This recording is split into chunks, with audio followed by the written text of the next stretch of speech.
In this section, we are going to review some different types of business models. I'm going to keep the models as simple as possible and still try to make them meaningful. Economists build models to get some idea as to what to expect and also to know if their business plan is working. They constantly compare actual events against the models. If the actual results are not what is expected, the economist will jump in and make adjustments. This is what it takes to be successful and stay in business. There is an old saying in business: you're either going forwards or you're going backwards. In business, nothing stays the same. The point is that you have to continue to monitor your business environment and make adjustments. In going into any business, one of the first questions that needs to be answered is how much do you need to live? The first 2 or 3 years may be lean years, so you want to get your cost of living as low as possible. You really need to spend some time on the answer to this question. If you need more to live than you can possibly earn while working for yourself, there is obviously a huge problem. Go through all of your expenses. Is there anything that can be reduced? The lower your expenses, the better chance you will have at making your business successful. The same is true with the business. The expenses must be kept as low as possible. Just for an example, let's say you can live on $2,880 a month. So you're going to have to make at least that much fairly quickly. You may be able to start your business on a part-time basis and maintain another job for a few weeks or months. You may have savings that you can draw on the first couple of years. This is also helpful.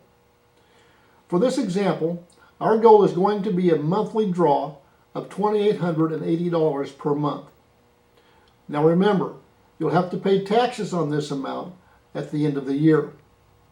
To start with, we're going to build a model for our business that deals with expenses by the day. Then in a second example, we will create a model that deals with expenses by the job. To start, we are going to have to make some projections for all of our expenses. I'm going to divide all of the expenses into 11 categories. You may find that you want other categories. If so, you can adjust the list accordingly. For our first model, we're going to project that we're going to work 25 days during the month and do 72 jobs. First, we've already established that we're going to need a monthly draw of $2,880. Now, most accountants will claim your salary is not an expense but a profit. That is correct for the IRS, but if you think about it, for you these are expenses that have to be paid, and the money has to come from your work. This is one of the major differences in the thinking between accountants and economists. Okay, the second category that we're going to look at are taxes and Social Security. We need to calculate the taxes and Social Security on our profit, which must be paid at the end of the year. Not only must you pay income tax, but you must also pay Social Security or self-employment tax of 15.3%. You may also have a state income tax that needs to be calculated. My suggestion is to calculate about 23% for the first year. It may not run that high, but there is a chance that it will. It could possibly be higher, depending on the state you live in.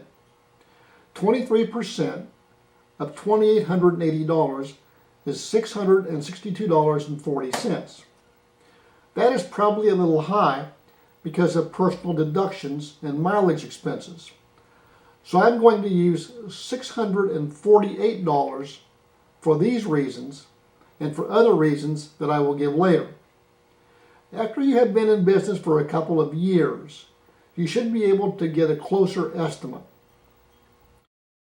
Okay, so the first two expenses we have are our salary draw of $2,880 and then our taxes and Social Security that we have to allow for of $648.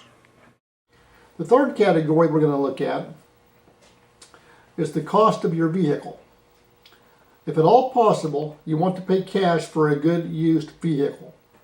But for this example, we're going to assume monthly payments of $210 for the vehicle and $78 for insurance.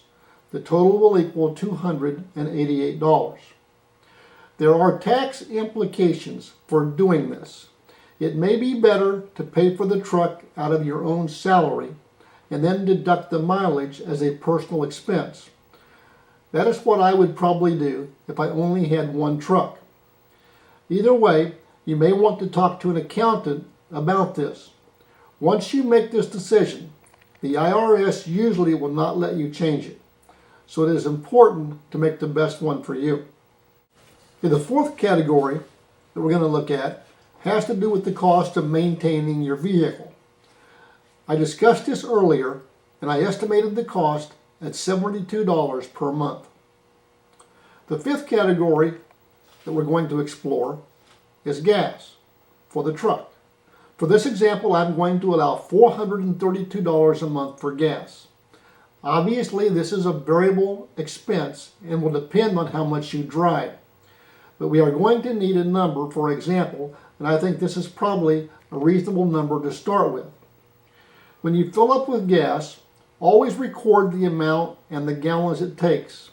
Then divide the amount by the number of jobs since you last filled up. That is your average number of gallons per job. If you divide the dollar amount by the number of jobs, that will give you the average dollar amount of gas per job. After a while, you'll get a pretty good idea on how much gas you need to allow per job. So in this example, if we were to stop and fill up with gas and we got 25 gallons of gas at $4 a gallon and spent $100, then what's the amount per job? Well, if we completed 20 jobs, we would divide the 25 gallons by 20 jobs, and we could see that we used about 1¼ gallons of gas per job. We could look at the dollar amount. If we divided $100 by the 20 jobs, we see that each job cost us about $5 in gas. The sixth category of expenses we're going to look at is advertising. We're going to allow $72 a month for advertising. Okay, so at this point we have now added a truck payment and insurance of $288, truck maintenance of $72, gas of $432, and advertising of $72. The seventh category is cost of equipment. Now the first few years you're going to need to add tools and equipment. So I'm going to allow $72 a month for this expense. The eighth category is cost of training. Quite likely, you will also have to invest in additional training the first few years. I really think that training is an area that you want to continue to invest in as long as you are in the business. There are always new products to learn about. I'm going to suggest a cost factor of $72 a month for training. Then we're going to have office cost, including licenses and association fees. You're going to have some basic office expenses like telephone, postage, printer ink and paper, and so on. You will also have to pay for your business license and any association fees that you belong to. I'm going to suggest $216 per month for this expense. This could be too high or it could be too low. After a couple of years, you'll be able to fine-tune this number. Okay, so we've now added to our list of expenses numbers 7, 8, and 9, equipment of $72 a month, training of $72 a month, and office expenses of $216 per month.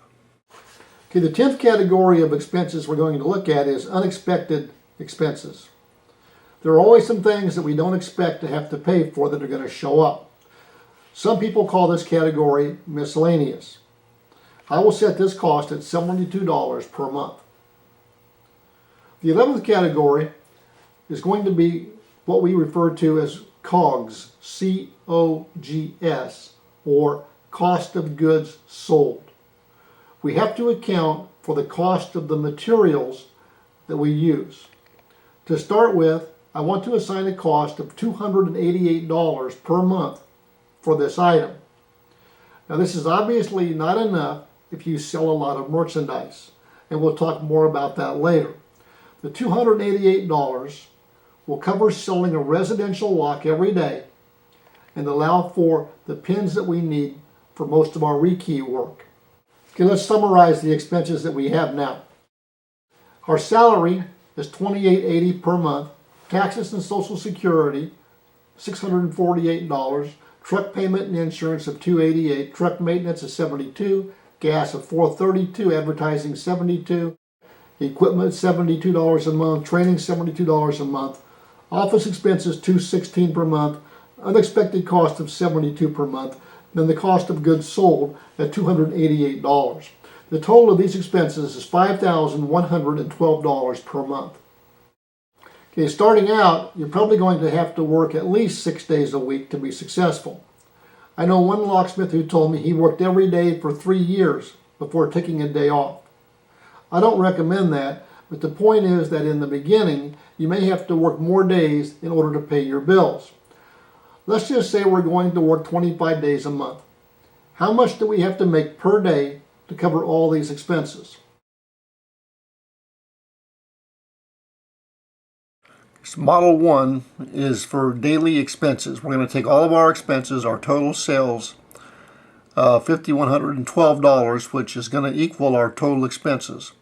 And we're going to divide that $5,112 by 25 work days for a daily goal of $204.48. Okay, I've taken our categories of our 11 expenses, and I've taken our numbers and I've put them into a spreadsheet so we can work with them a little bit. And again, this is exactly what I talked about, and you see that we have a total of $5,112 per month. Okay, so if we divide that by 25 days, which is what we're going to use in this example, we have $204.48 that we need to bring in revenue per day. Now this again is going to be an average. One day we might bring in $100, and another day we might bring in $300 or $400. So again, it's an average that, if 2 weeks go by and 14 days have gone by and we don't have something close to $2,800, then we need to be thinking about that we have to do something maybe a little bit differently to get the money in for that month. With 2 or 3 days, maybe you have slow days, 2 or 3 days in a row, but then you need to make sure that you have some busy days for 2 or 3 days in a row to make up for that. So this is an average.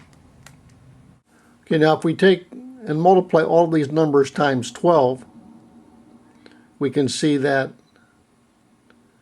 we get an income of $61,344 based on our $5,112 per month, and that equals our expenses. Again, this is because we have our salary and taxes and so on that are included as expenses. So there will be no profit. We have the same number as the revenue as we have as expenses. Now, if we use this for our model and we keep our eye on it to see, if these numbers actually are becoming a reality, then we know our business is moving along to where, at least at the end of the month, this would work out correctly. Now, as you spend money, your expenses need to go into one of these 11 categories. So every dime that the business spends, it has to go in here somewhere. You need to assign it to a category. So when you pay advertising, if the advertising is just $50, well, it still goes into this category, and that would leave $22 for the month. If you don't spend money on equipment or training, then this money would stay here.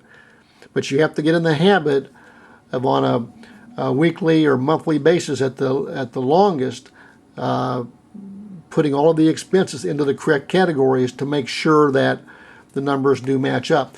And starting out, I would do my bookkeeping fairly regularly, if not every day, no more than every couple of days. I would make sure that I kept my books up to date so I knew exactly where I was with my expenses and my revenue. Okay, $5,112 divided by 25 days equals $204.48 per day. Now you may be able to make that much on one job.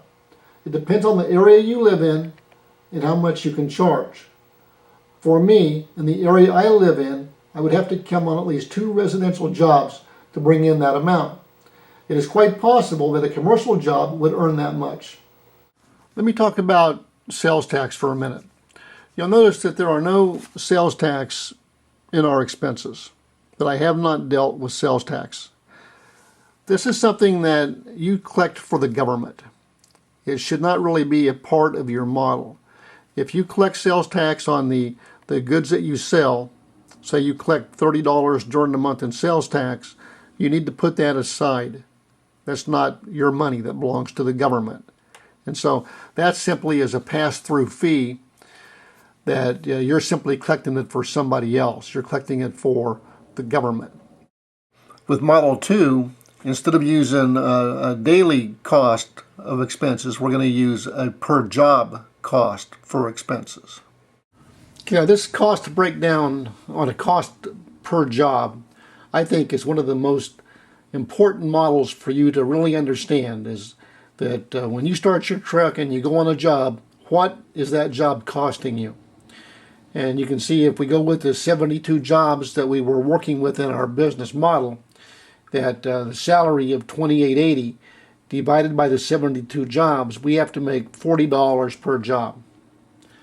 Taxes and Social Security, $648 divided by 72, we have to make $9 per job to cover that. The truck payment and insurance, $4. Truck maintenance, $1. Gas, $6. Advertising, equipment, and training, we need $1 each off of each job. Office expenses, $216 divided by 72, we need $3 per job. Unexpected cost, we put in at $72 or $1 per job. And the cost of goods sold, we put in at $288 or $4 per job.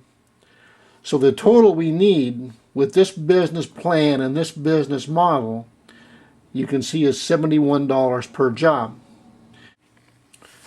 Now we know that we're not going to make $71 on every single job. If our competition is doing automotive lockouts for $40 to $45, we're not going to be able to charge $71 for an automotive lockout. We're going to have to charge $40 to $45 or whatever it is that they're charging for these lockouts. So we're going to have a number of jobs that are below 71, but we're also hopefully going to have a number of jobs that are paying $150 or $200 or $250 that are going to offset the cost or the price that we're charging for the lower jobs at $40 and $45. And then after you've been in business for even just a few weeks, you're going to be able to start looking at these numbers and do the averages. If you got 10 jobs and you brought in $700 or so, then you're right on target for this model.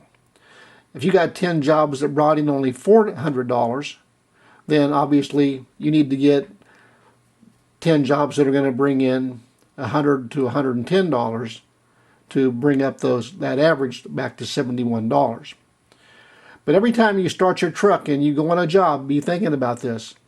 Are you below average or are you over average with the price of that job? And as long as you can get the averages to work out at the end of the month, your business plan will be successful. You'll be able to make your monthly draw. You'll be able to stay in business. You'll be able to pay all of your expenses and be able to build a profitable business. Now, I'm sure that many of you are probably going to look at this $28.80 salary and think, well, that's not nearly enough money. And you're right. This is not our goal to have this salary down the road. We want more than this down the road. But as we start out, we're going to start out with what do we absolutely have to survive? Because that's, in the beginning, that's what it's all about, is survival. Surviving from one month to the next month until you've been in business long enough to become established. So once you get established, then obviously you're going to be able to make more than this. And again, in some areas of the country, you're going to be able to make a lot more than that, right away. In some other areas of the country, now I don't know, you may not be able to make this much in a month. It's going to vary by the part of the country that you happen to be in. But obviously our goal, I would think for most people, would be to make quite a bit more than this per month within a few years. Now, if we don't do all of our truck maintenance, we don't change the oil and so on this month, we're not going to spend this $72. Maybe we don't have to pay for advertising this month. We're not going to spend the $72. Maybe we're not going to buy equipment. Well, that money should stay in the account. So it builds up so that maybe we're going to have an advertising bill next month for $140. So we need to let this build up. If we let our equipment money build up for the whole year, we're going to have over $800 in there that we can use to buy something with. Same is true with training. We're not going to usually get training for $72. We're going to have conference fees or class fees. We're going to have hotel expenses, travel expenses. So at the end of the month, just because there's money left in here, you need to look and see, which category that money belongs to. And again, the best thing is just to keep track of each expense, assign it to a category, and make sure that you don't draw down more than is allowed for that category. But let's just take a look at advertising here. We have $72 a month. So if we don't spend any of this for 3 months, then we're going to have $216 here after 3 months to pay an advertising bill with. But that money should just stay there until we need it.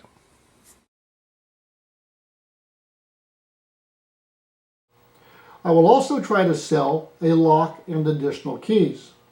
Once I am on the job, I will inspect the locks.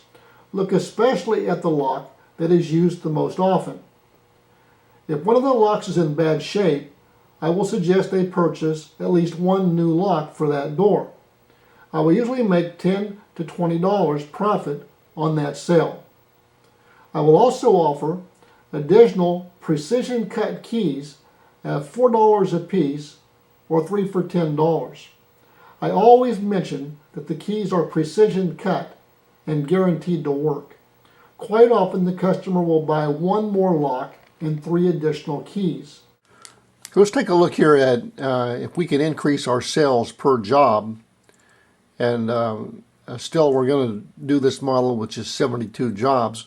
But try to sell more merchandise, sell a few extra locks, sell a few extra keys, provide additional service on the job, and get the sales total up to an average of $85 per job. Okay, at $85 per job, one thing that happens is the amount of profit per job is going to increase to where we now have $1,000 left over. We had a projected total expense at $71. We're bringing in $14 per job over that times 72, so we have an extra $1,000 there. Now we could take that as salary, or we could take part of it as salary and leave part of it, which would be my suggestion. But you can see that this makes a huge difference. Instead of $2,880 per month, nearly $3,000, you could be much closer to $4,000 per month in salary by selling more. So sales are very, very important to your bottom line. The more you sell, the more profit there's going to be. Okay, I want to talk about this salary of $2,880 per month, because you're probably comparing that against what you're earning now or what you could be earning working for someone else. And I want to point out that if you work for someone else, they're going to deduct Social Security and withholding taxes, income taxes, and so on out of your salary. We have that listed separately. So to do a fair comparison, you need to add half of this number to the salary. So in reality, this salary right here is equivalent to about $3,200. You take $2,880 plus the $324, you get $3,206 a month. Now, if we can get our sales up to $85, we could take even a larger draw. And again, I wouldn't take everything. When you start to generate profit, you don't want to just take it, because these are all based on averages. Maybe the next month you may have a slow month. Maybe you don't do quite as well.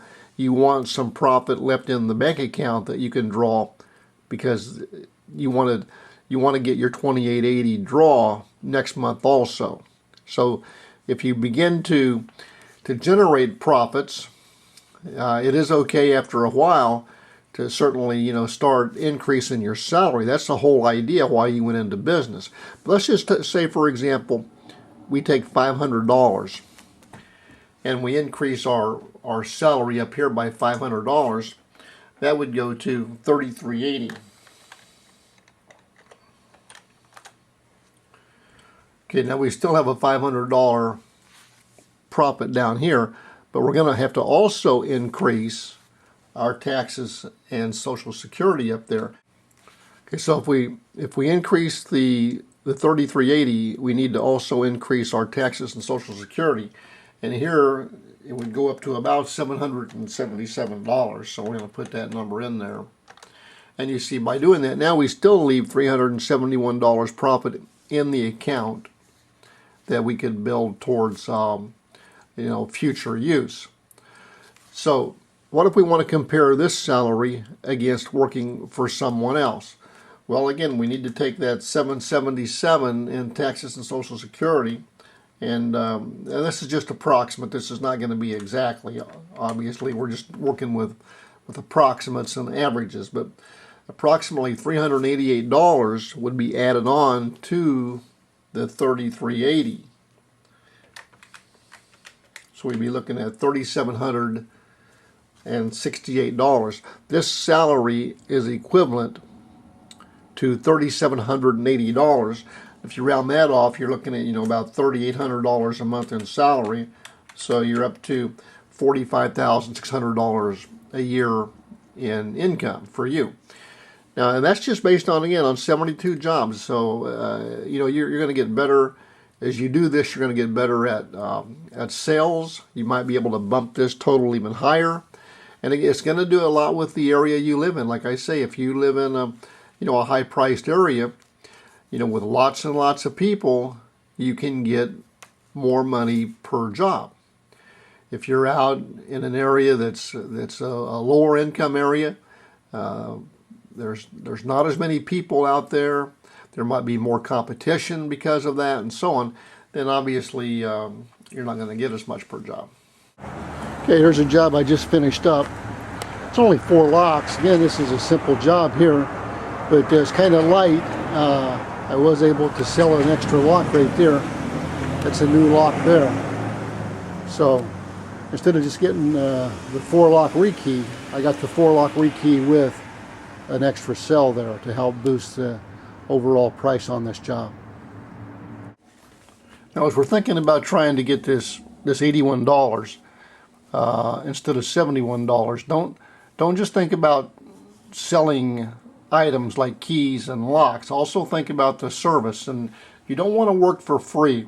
Once you go on a job, the people will quite often try to get you to do lock adjustments and all kinds of additional work since you're out there. And if you're going to do the work for free, of course, they're going to let you. But say, for example, a person says, this door over here, the latch doesn't work quite right on it. Could you look at that? Well, sure. That's what you'd like to have happen. Go ahead and look at it, but, say, okay, well, maybe the strike's going to need adjusted a little bit, filed back or whatever.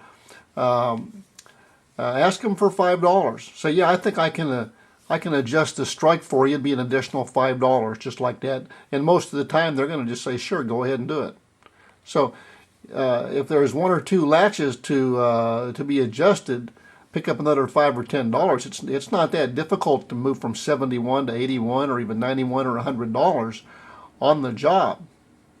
And not only are you making more money, but you're getting the locks to work for your customer, who's going to be much happier that the locks are now working properly. But the main point about that, don't work for free. Unless it's a real good customer that you're going to get repeat business from, and or you're trying to land as a regular customer, basic rule is you just don't want to work for free.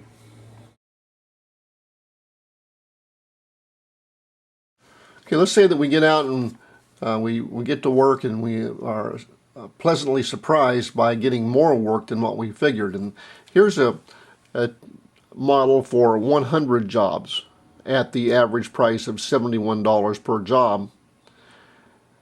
And you can see that we multiply by 100, or we divide by 100 here. So like the salary, 2880 divided by 100 would be 2880. And you remember that at 72 jobs, this was $40. So the more jobs you get, you can lower your price possibly a little bit, but hopefully you're going to be able to maintain the same price. But by getting more jobs, you reduce your average cost per job, so that we brought in $7,100 in income, and now we have an additional $1,988 in profit over these expenses. So this is what we're going to try to do.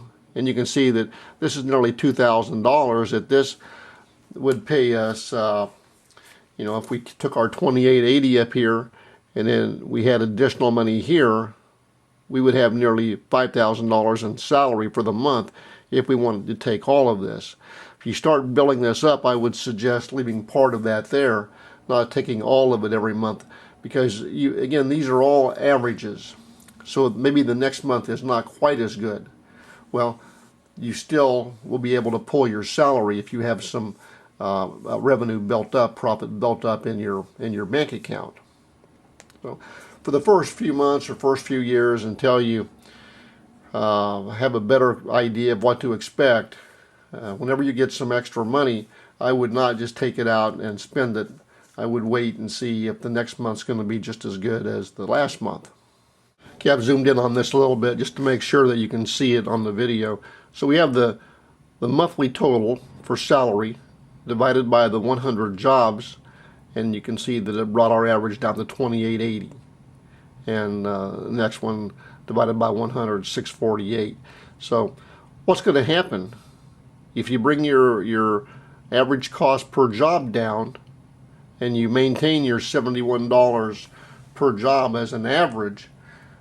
Well, you're going to obviously end up with more profit, because you've made these projections based on higher cost here, and now you've been able to reduce your cost per job.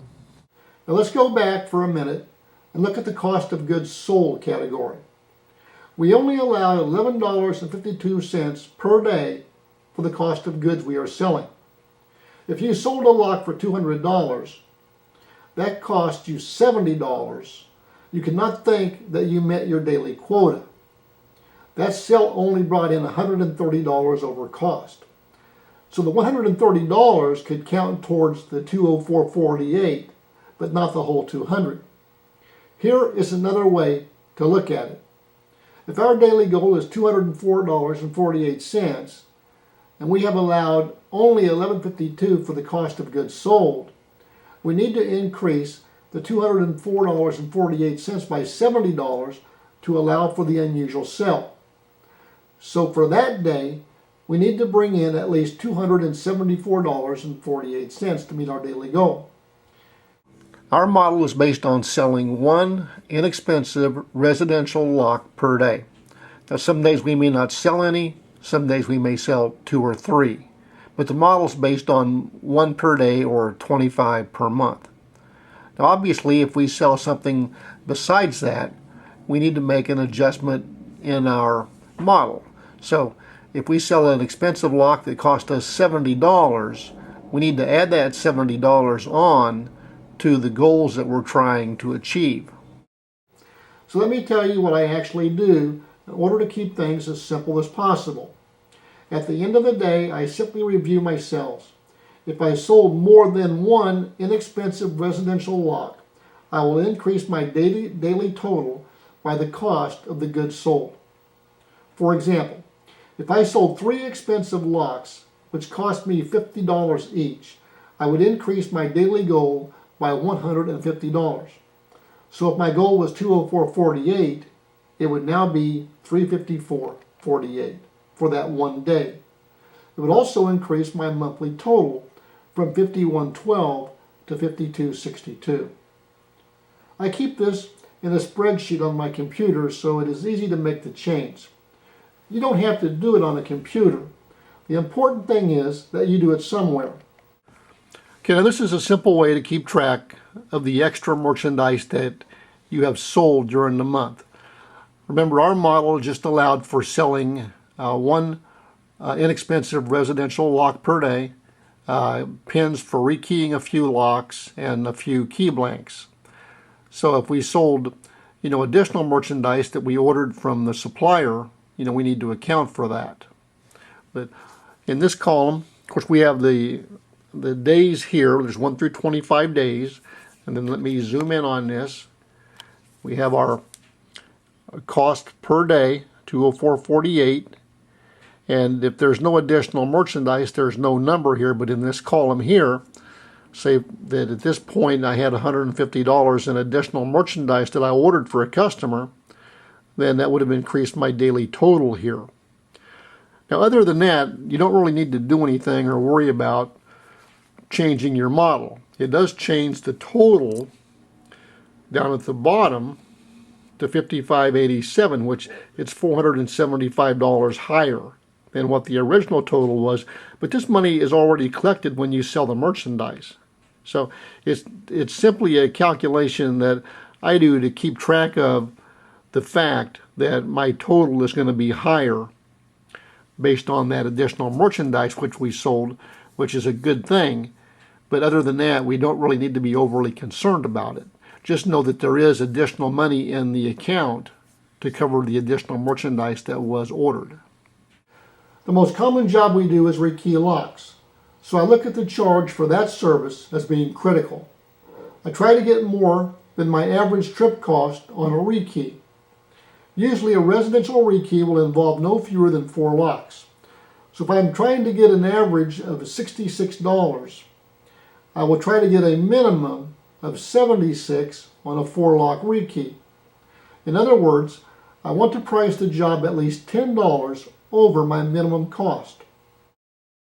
So to kind of summarize what I was saying about pricing the rekey jobs, that for a standard rekey, I try to price that at $10 over what my cost per job is. So if my cost per job is $70, then I'm going to price a standard rekey at $80 per job. If my cost per job was $75, I would try to get at least $85 on a standard rekey.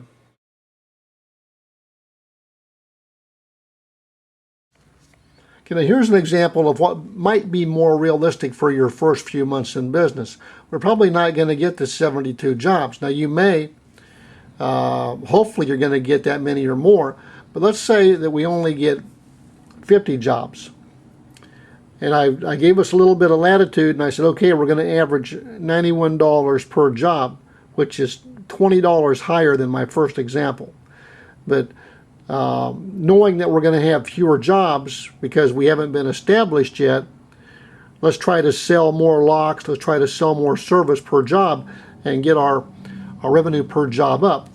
But if we take a look down at the bottom of the table here, we have a loss of $562. So we don't have enough money to cover our expenses. What are we going to do? Well, here, if we only do 50 jobs, we'll probably use $100 less in gas. And then we're not going to be able to buy equipment. We're not going to be able to do training. We're not going to be able to cover unexpected costs. We're going to subtract over $200 there out. And we're going to do what we have to do. And we may have to take less salary. So that's a possibility. But if you're only going to get 50 jobs, you can see that you need more than $91 per job on the average to make ends meet here. You actually need about $100 $101 per job for 50 jobs to cover all of our expenses. Okay, now as you start your business, I would really suggest that you build your own model. And maybe you can get by with $2,000 a month here. If you can get by with $2,000 a month, then your taxes can be estimated at $460, 23% of your salary. That's what was the estimate that I used. Hopefully the 23% is going to end up being a little high for you, but it's a good number to start with probably. If you do 50 jobs at $91 per job and you can reduce your salary, you can see now you can go into the profit range and keeping these other expenses. And I really believe that 50 jobs is probably a pretty good goal for your first month. If you're just starting out brand new, and I would really try to start the month that my ad came out in the Yellow Pages. I mean, when the Yellow Pages are actually put on the doorsteps where people have them in their homes, would probably be a good time to get started. If you start before the Yellow Pages are delivered, it is going to be more difficult to get work. So try to correlate that with the Yellow Page delivery. But build your own model. How many jobs can you get? Can you raise the $91 average? Maybe in your area you can get $125 average. It depends on your area that you live in. If I were in the San Francisco Bay Area or the downtown New York City and Manhattan and that area, I'm sure that this number would be much higher. It depends on the area that you're in. So go through there, build your model, and make it your model, make it your plan, make it your goal, so that then you really have a good feel for it, and you have a feel for if it's working or it's not working.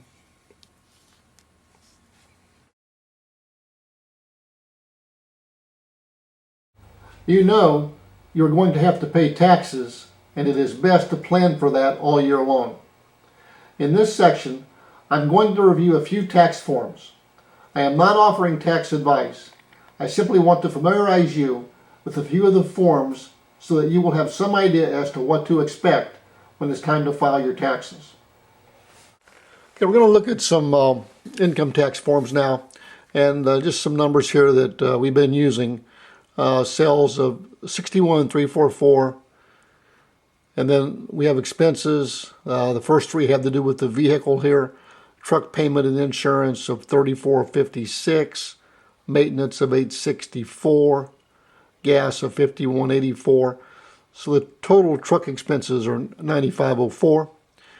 We have advertising then of $864, equipment purchases of $864, training $864. Office expenses of $25.92, and we'll break that down into some subcategories. Unexpected cost of $864, cost of goods sold of $34.56, total expenses of $19,008. So that's going to leave a profit of $42,336. This is the IRS website. It's very easy to go on here and find the forms and instructions that you need for the different forms. Simply come to individuals up here, click on individuals, go to forms and publications, and then you can see that you have your 1040 form, your Schedule C is here, Schedule D over here, your self-employment taxes here, and then the instructions are right beside those. You can click on the instructions and get the help that you need in understanding the different forms. We're going to start and look at Schedule C, which is the business expenses. So if we simply click on Schedule C, it'll bring it right up. Now you can actually fill the information in right on the website, and you can print it. You can save the information if you want to come back to it, or you can go ahead and print it out. So simply just click on the box and each one of the boxes you can click on and just fill in the information right there and then just print that form out. Okay, the first form I want to familiarize you with is 1040 Schedule C, which is the typical form used to report business expenses. The form kind of overall, you can see on the video, just scanning down it, and then we'll look at specific numbers. The top part deals with the revenue and the middle part's expenses, and then you calculate your profit. Okay, on line 1D here we have our gross sales, 61,344. And then if we had returns, we would subtract them right here on line 2. I'm not going to put any returns, so we're going to have a total of 61,344. Then we subtract out our cost of goods sold, 34.56, and we get a total of 57888. So this would be our total revenue. This is what we would refer to as our gross income. Before we subtracted out the cost of goods sold, we could call that gross receipts. So you have gross receipts and then gross income. Now at the end of the year, you need to establish the value of any inventory that's left. And so maybe at the end of the first year, you discovered that there were a few items left over that you didn't sell. And the value of those items came to $1,000. So that would enter for your next year, the second year you're in business, then it would enter here on line 35. And then during the year you would calculate the total amount spent on inventory. Let's say we spent $8,000 the second year. So our total second year inventory, the $8,000 plus the $1,000, we had $9,000. And then again at the end of the second year, we had a few things left over, and we determined their value to be $1,100. Then we subtract those two, and we get the value or the cost of our goods sold at $7,900. So at the end of each year, you need to go establish the value of what inventory is left for purposes of calculating your cost of goods sold. Okay, the second part of the form deals with expenses. And some companies will use more lines than others. Typically, most businesses only use a few of these different categories. But we have advertising. We said we had $864 in advertising. And then our truck expenses were $9504. Now there is a couple of different ways to do truck expenses. You can take your mileage times a rate that is established by the IRS, which changes nearly every year, or you can take your actual expenses, and you'll need to talk with your tax advisor about which is best for you. But again, once you start this, as far as your truck expense, they're going to want you to stay with one method or the other. So be sure to discuss that with your tax consultant before you do your first income tax filing. Then if we come down the list, I'm going to put $500 on insurance, and I'm taking that from office expenses. When I did my office expenses, I had this combined in. And then if we move to this next column, here we have office expenses of $1,892. And if we come down, taxes and licenses, $200. I had that combined also with office expenses. Under office expenses, I had taxes and licenses and insurance all combined together. But for the income tax form, we need to separate those out. Then we're going to come down to other expenses. We have $25.92, and for a total of $15,552. That's our total expenses. Now on the next page we have to explain this other, and I'll come to that in just a minute. I'll come back to this $25.92 because we can't just say other, we need to explain what that other is. So anyway, if we take our 57,888 and we subtract out our 15,552, we get a profit of 42,336. Okay, now this is page 2 of the Schedule C. And at the top part of the form, it deals with cost of goods sold. I'm going to just scan down the form a little bit, then we'll come back. The next part of the form has questions about your vehicle. And then on the bottom of the form, section 5, there's where we explain other expenses. Okay, the first part of the form deals with the cost of goods sold. And you'll need to report your beginning inventory. So because we're just starting our business, we're going to probably have a zero to start. And we purchased $3,456 worth of goods. And that's our total. There's some lines here you can read about where you can do adjustments to your inventory, but I just brought down the total of $3,456. And I said that we used it all. We sold every bit of it. At the end of the year, we had none left. So there'd be a zero here for at the end of the year inventory. If you had inventory left, you would put it here. And then you subtract out, and that will be your cost of goods sold, $3,456. And we already saw that on the first page of the form where we entered cost of goods sold. Okay, now we're going to look at the second part of the form. And as I mentioned, you can calculate your mileage. As of July 1, 2011, I believe the rate was 55.5 cents per mile that could be allowed. So that's an alternative, is to use a mileage rate as opposed to using a rate where you keep track of every cost that goes to your vehicle. Then down below on other expenses, okay, we have equipment. I've listed equipment, training, and then I've just said other at 864. And there really should be, a little note here. Okay, well, what exactly was the other? Explain that.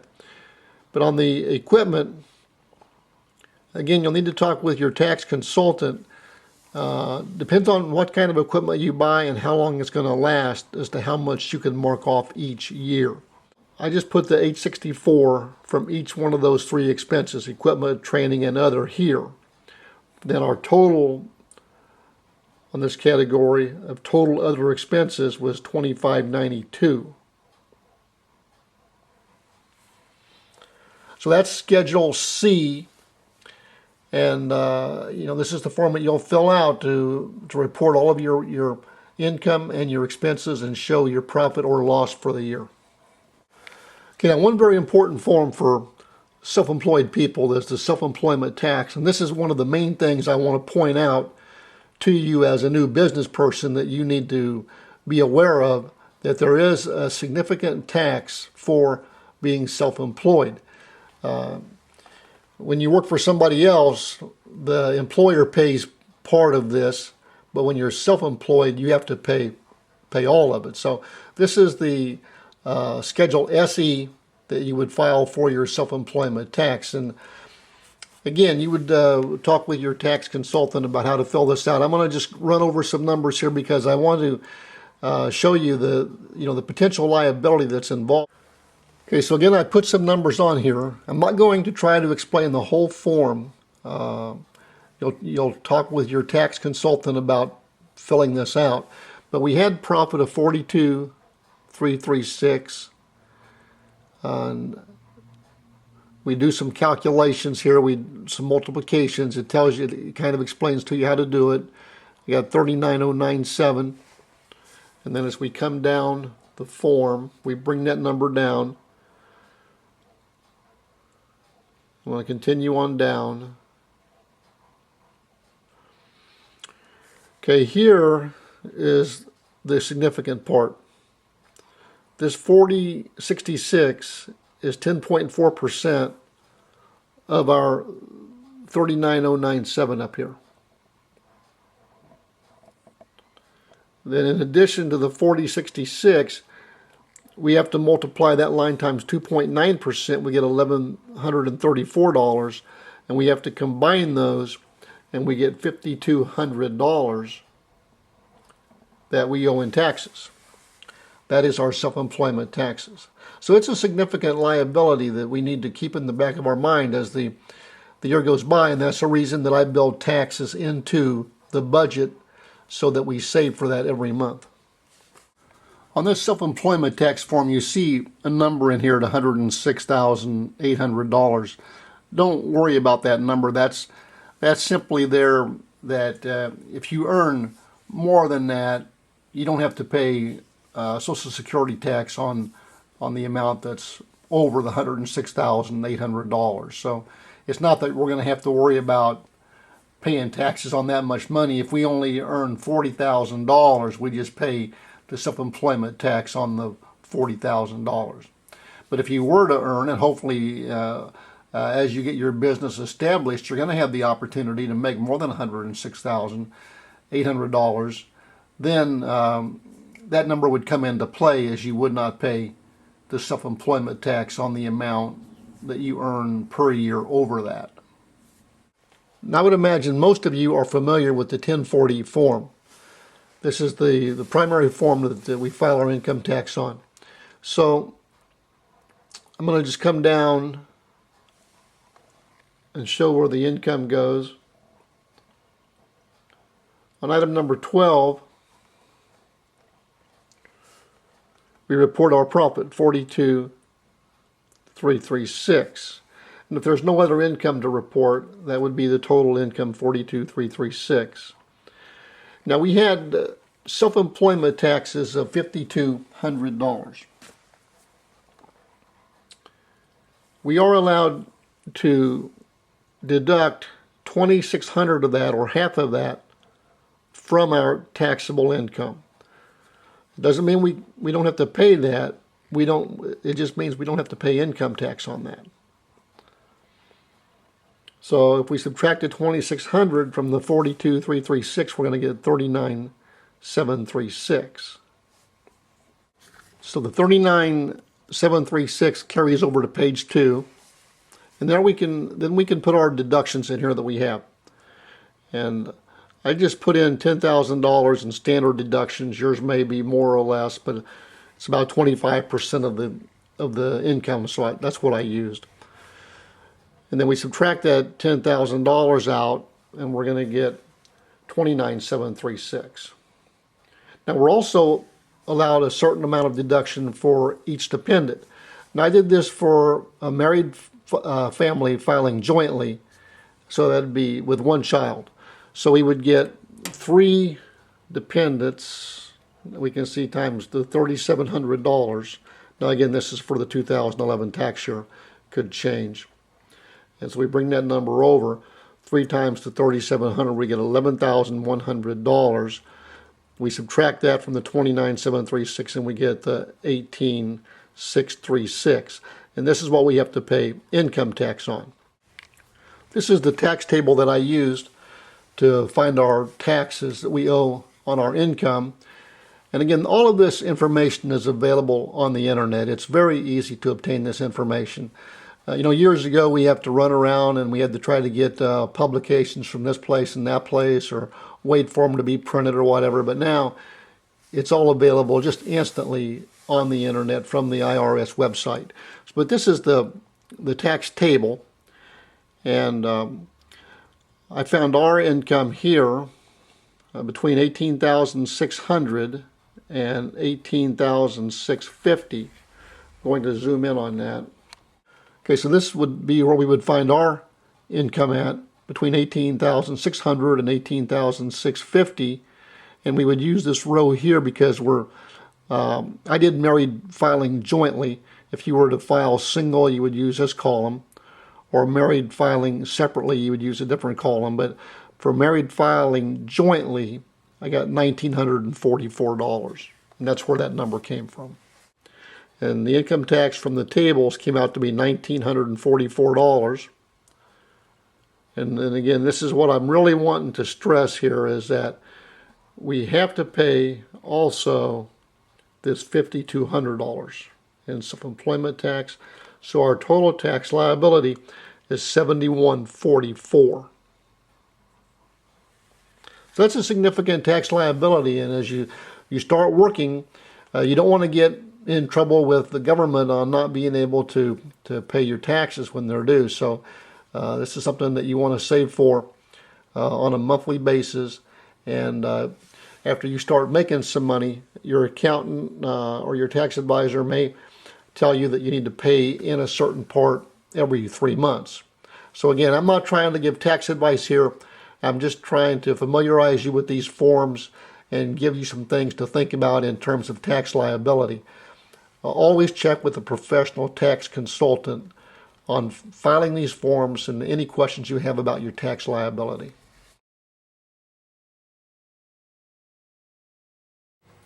What are you going to do if you do not have enough calls to keep you in business? If you have done everything you can possibly think of to get more business and you still do not have enough calls, what are you going to do? Well, you're going to have to add additional services. I know that up to this time I have not offered videos for automotive locksmithing other than the lockout video. I do plan to offer those in the future, but for right now you may need to seek out additional training for this type of work. ALOA offers this type of training at their yearly conference, and you may want to try to attend those. Automotive locksmithing is one area that can generate a lot of revenue. There are several reasons that I have not offered videos on this subject. First, I believe a person needs to learn the basics of residential and commercial locksmithing first. Second, automotive locksmithing requires additional skills which are more easily learned later in the training program. And third, because of the cost of the equipment. To get set up for automotive locksmithing, a person could very easily invest $10,000 or more at today's prices. Now, you don't need that much to get started, so don't let that number scare you off. You can work on older cars and trucks without too many additional tools. It's when you get to cars that have transponders or high security keys that the costs really go up. So if you're having trouble getting enough calls, I would look around for some training in automotive locksmithing. If you live in an area that has a very small population, even automotive work may not be enough. You may need to look at adding additional services to your business. I know several locksmiths who service garage doors. Garage doors are constantly needing repair. Another area you might look at is actually installing, repairing, and replacing both residential and commercial doors. Obviously, doors go hand in hand with locksmith work. As you know from my videos, I also do appliance repair work. However, I am the only locksmith I know who combines locksmithing and appliance repair. It just so happened that I grew up in the appliance repair business, so I continued doing it, but I prefer the locksmith work. Another area where I am noticing increased calls is in home safes, especially the ones with the electronic locks. This is an area that I think will continue to grow as more and more homes are acquiring safes. So I would consider more training in servicing safes. ALOA also offers this type of training. Another area that I think could be very lucrative is the installation of video surveillance systems.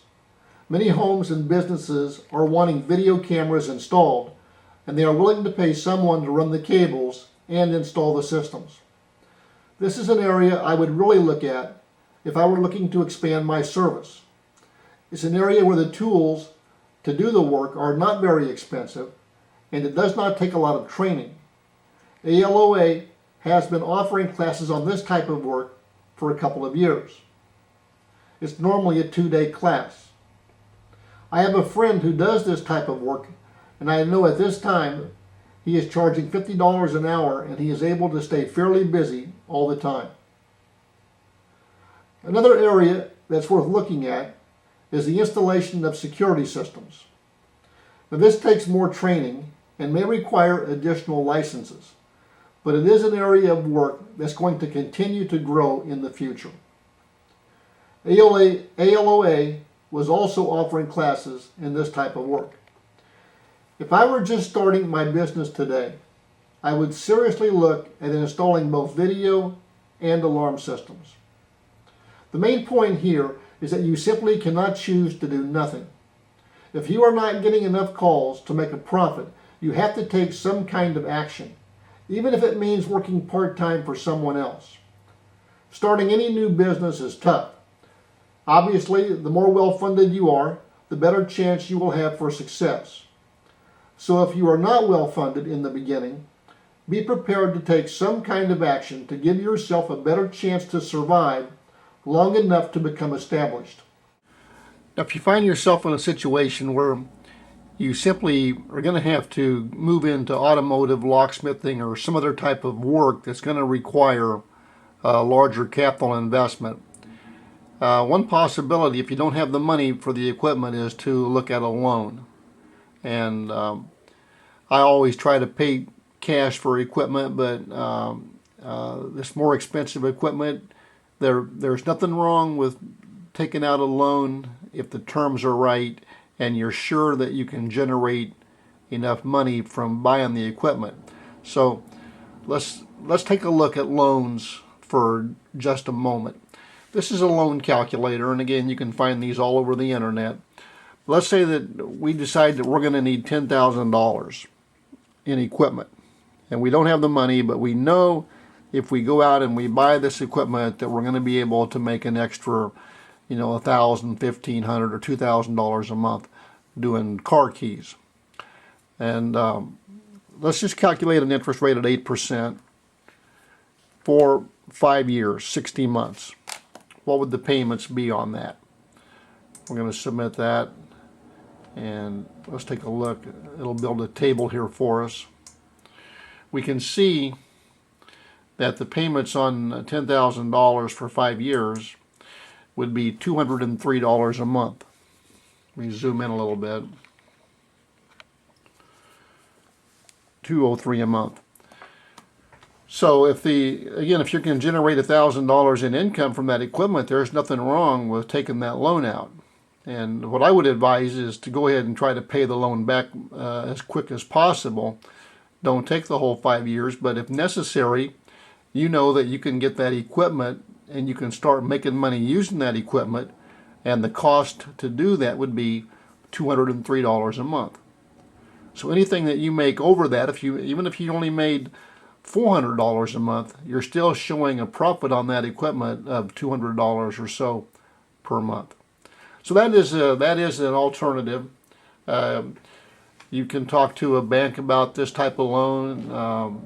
Maybe one of the relatives could loan the $10,000. But if you have to expand your business in order to get more services and to offer more services and to generate more money, definitely, don't be afraid to think about taking out a loan.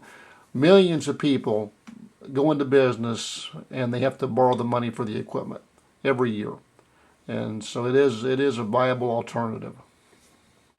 Let's review some possible actions. If you do not have enough locksmith business, in spite of all your efforts, consider more training in the following areas: automotive locksmithing, garage door service, residential and commercial door repair, servicing safes, the installation of video systems, and the installation of security systems.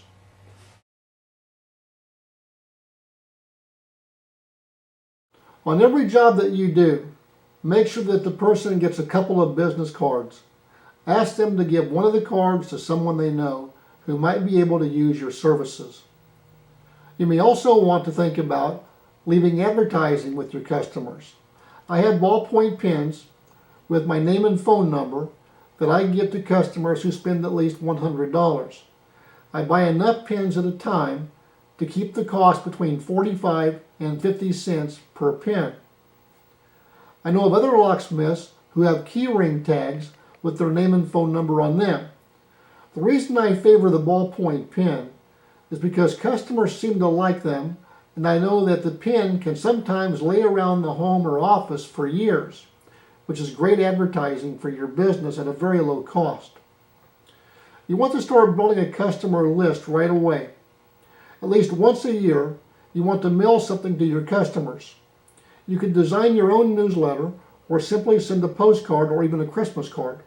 The purpose of doing this is simply to remind them that you are still around and that you appreciated their business. A gentle reminder like this can go a long way toward getting you new customers. You will be amazed at how many referrals you'll get from previous customers. As I said early on in this video, I like to keep things simple. So I do not send a lot of mail out, but simply try to do at least one mass mailing per year. As your business becomes established and grows, you may want to explore contacting your customers by using an email list. Obviously, it's a lot cheaper than mailing postcards through the post office. So here's one of the pens I'm talking about. It's got my name on it and a phone number that I like to give out. This little tag here, I didn't actually order these, but this is an example that you can get a little keychain like this and put your name and phone number on the tag. And as I mentioned, I prefer the pins myself. But either one's a good little giveaway.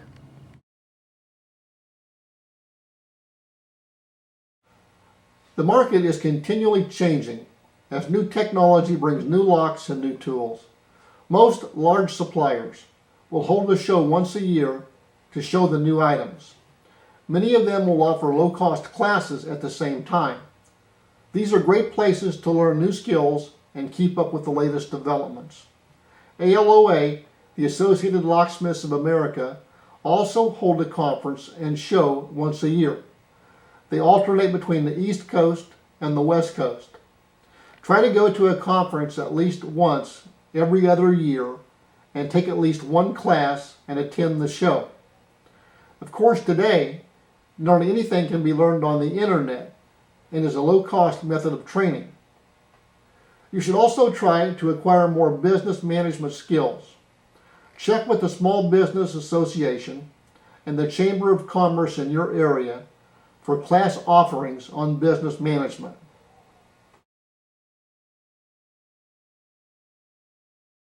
Starting a new business is always exciting. It's very easy to let yourself work every day. That may be okay for a few months, but you need to take time off for yourself and your family. I've always tried to take Sundays off, and many times I will take both Saturday and Sunday off. I also try to take off a week at least 2 or 3 times a year. I take a 4-day weekend once a month. Now you may not be able to take that much time off the first few years. It takes about 5 years to build a good business. Life is short. Don't get so busy earning money that you never get to enjoy any of it.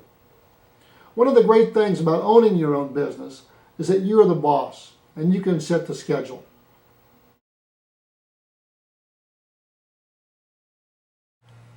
Retirement may be a strange topic for starting a business, and I know it's probably the last thing on your mind in the beginning. But actually, there's no better time to think about retirement because everything that starts has an end. My recommendation is that from the very beginning, you try to save money every month for your retirement, even if it is only $1 a day. When you get your first $1,000, open an individual retirement account and try to add to it every month.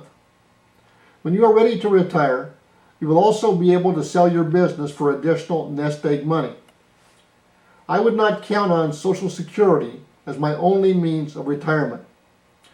I simply mention this topic here as one to consider, and I strongly suggest finding a financial advisor who can assist you in building your own retirement plan.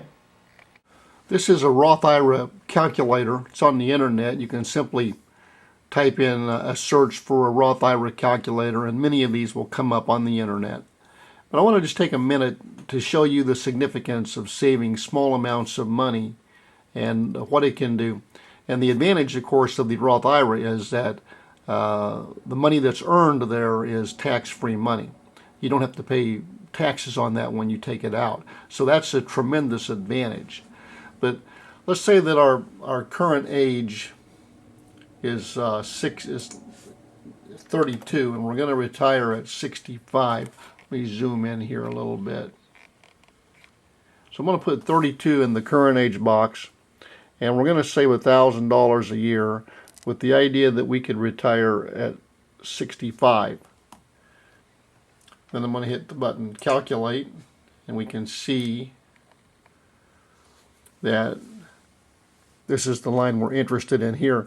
$131,000 is the potential realistic estimate that could grow in to $131,000. And again, that'd be tax-free money. The earnings are tax-free in the Roth IRA. Now let's go back, and instead of starting at age 32, let's start at age 28. We're going to calculate that. Now we had the $131,000 before, and now you can see by simply starting 4 years earlier, we have $50,000 more dollars. We have $182,000 as our projected total in the Roth IRA. And I'm going to just show you one more calculation, that if we were to be able to save a little bit more money, instead of $1,000 a year, let's say we could save $1,500 a year.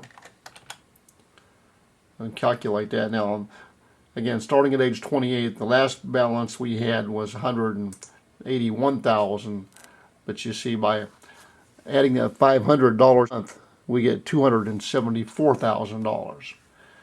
So the more money you save and the sooner you start, the more of a nice retirement that you can build.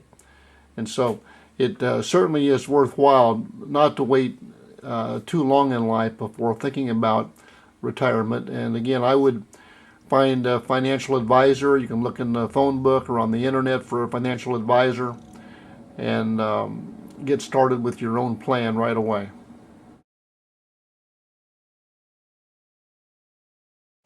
Let's review a few of the main points. Once you have your name picked out, you know what area you're going to operate in, you have your yellow page ad, your decal on your truck and your business cards, you have your insurance and licenses, you're probably ready to go to work. At this point, many new locksmiths are concerned about the skills that they have. What I normally tell new locksmiths is that if they can pick locks open, rekey locks, and open locked cars, they're probably ready to go to work. If you were to hire on in a shop, these are the first things they would teach you to do.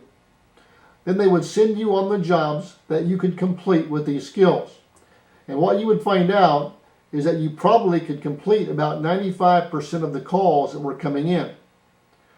So if you can do 95% of the work, you're ready to go. As you begin to work, just be careful not to take on a job that requires more skills than you have. If you get to the job site and discover something unexpected, see if you can research what is required to complete the work and then come back at a later time. You do not want to start something that you can't finish. In some states, it's actually illegal to take a lock apart and leave a building unsecured. You should always have a few locks with you which you can temporarily use to secure a building. Try to connect with other locksmiths and get to know them. If necessary, you can call one of them out and let them have the job. If you have to do that, you want to stay there and learn from them. Once you have started your business, if you should find that you're having difficulty, I would suggest reviewing this video again, especially parts 9, 13, and 15. There are no secrets to starting and running a successful business. There are plenty of books that will tell you almost exactly what I have in this video. I believe there are 3 characteristics that will determine success in any business: discipline, organization, and attitude. If you have the right discipline and organizational skills, along with a positive attitude, you will have a very good chance of success. Along with that, you want to establish a reputation of being fast, fair, friendly, and professional. It is not easy to start a new business, but it's obviously doable. Just look at all of the locksmiths who have done this. If they can do it, so can you. That concludes this video. I want to personally wish you the best of luck in your endeavor. I want to thank you for buying this video. I hope you found it informative and useful. Please visit our website at www.locksmithdvd.com and review the other videos we have for sale.